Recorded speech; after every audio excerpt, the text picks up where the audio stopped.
मित्रों, यूं तो आपने महाभारत से जुड़ी कई कथाएं सुनी होगी, परंतु महाभारत से जुड़ी कई ऐसी कथाएं हैं जिससे आज भी हिंदू जनमानस अनजान हैं। इस वीडियो में हम आपको महाभारत काल में दिए गए कुछ ऐसे श्राप के बारे में बताने जा रहा हूं जिसके बारे में ये माना जाता है कि उन श्रापों को आज भी जनमानस भुगत रहे हैं।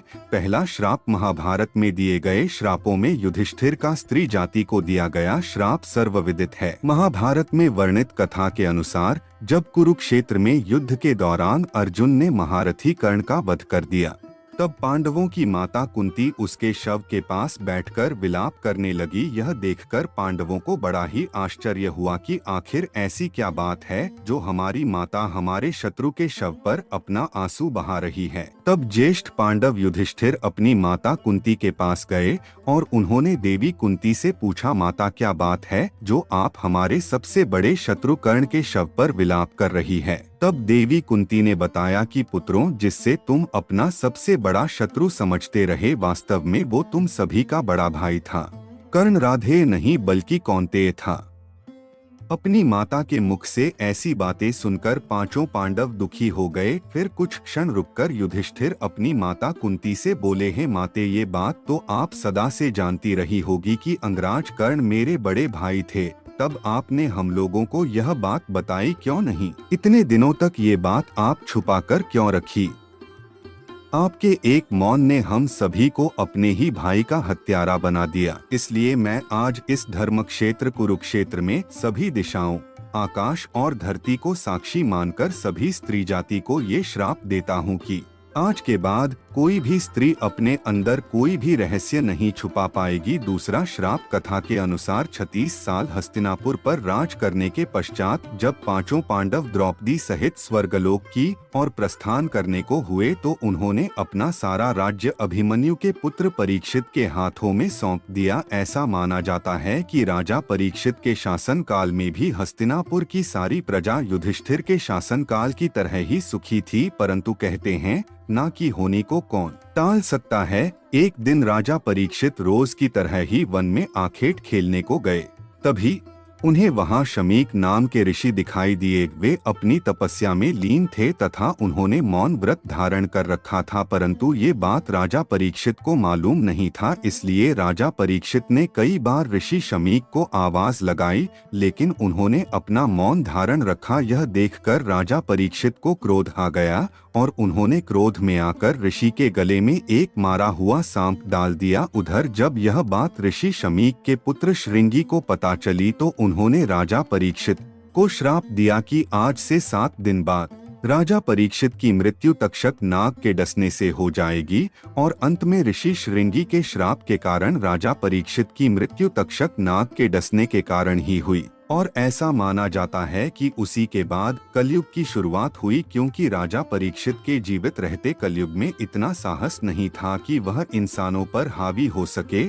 और आज हम सभी इस कलयुग को उसी श्राप के कारण भोग रहे हैं। तीसरा श्राप महाभारत युद्ध के अंतिम दिन जब अश्वत्थामा ने धोखे से पांडव पुत्रों का वध कर दिया और बात का पता जब पांडवों को चला तो तब पांडव भगवान श्री कृष्ण के साथ अश्वत्थामा का पीछा करते हुए महर्षि वेदव्यास के आश्रम पहुँचे। पांडवों को अपने सामने देख अश्वत्थामा ने अर्जुन पर ब्रह्मास्त्र से वार किया। यह देख श्री कृष्ण ने अर्जुन को ब्रह्मास्त्र चलाने को कहा, जिसके बाद अर्जुन ने भी अश्वत्थामा पर ब्रह्मास्त्र छोड़ दिया, परंतु महर्षि व्यास ने बीच में ही दोनों अस्त्रों को टकराने से रोक लिया और अश्वत्थामा एवं अर्जुन से कहा, क्या तुम लोग ये नहीं जानते कि ब्रह्मास्त्र के आपस में टकराने से समस्त सृष्टि का नाश हो जाएगा?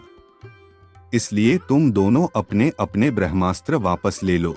तब अर्जुन ने अपना ब्रह्मास्त्र वापस ले लिया, लेकिन अश्वत्थामा ने महर्षि से कहा, महर्षि, मेरे पिताजी ने इसे वापस लेने की विद्या नहीं सिखाई है, इसलिए मैं इसे वापस नहीं ले सकता। और इसके बाद उसने ब्रह्मास्त्र की दिशा बदलकर अभिमन्यु की पत्नी उत्तरा के गर्भ की ओर कर दी। यह देख भगवान श्री कृष्ण ने अश्वत्थामा को श्राप दिया कि तुम 3000 वर्ष तक इस पृथ्वी पर भटकते रहोगे और किसी भी जगह किसी पुरुष के साथ तुम्हारी बातचीत नहीं हो सकेगी। तुम्हारे शरीर से पीप और लहू की गंध निकलेगी, इसलिए तुम मनुष्यों के बीच नहीं रह सकोगे, दुर्गम वन में ही पड़े रहोगे और इसी कारण आज भी ये माना जाता है कि अश्वत्थामा अभी भी जीवित है। चौथा श्राप महाभारत में मांडव्य ऋषि का वर्णन आता है। एक बार राजा ने भूलवश न्याय में चूक कर दी और अपने सैनिकों को ऋषि मांडव्य को शूली में चढ़ाने का आदेश दे दिया, परंतु जब बहुत लंबे समय तक भी शूली में लटकने पर ऋषि के प्राण नहीं गए तो राजा को अपनी भूल का एहसास हुआ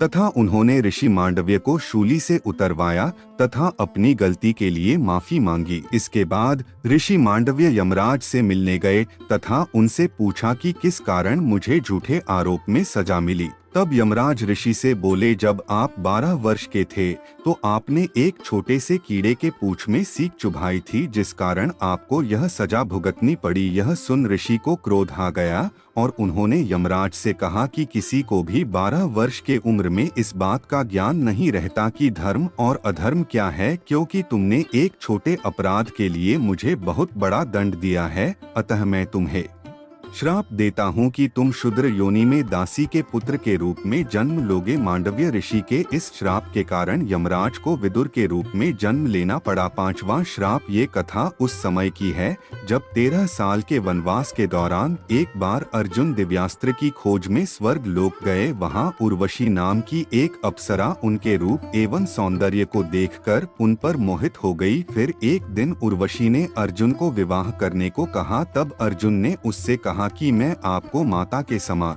मानता हूँ, इसलिए मैं आपसे विवाह नहीं कर सकता। इस बात पर उर्वशी क्रोधित हो गई तथा उसने अर्जुन से कहा कि तुम एक नपुंसक की तरह बात कर रहे हो, इसलिए मैं तुम्हें श्राप देती हूँ कि तुम आजीवन नपुंसक हो जाओ तथा स्त्रियों के बीच तुम्हें नर्तक बनकर रहना पड़े। यह बात सुनकर अर्जुन विचलित हो गए और फिर वो देवराज इंद्र के पास गए और उन्हें सारी बात बताई।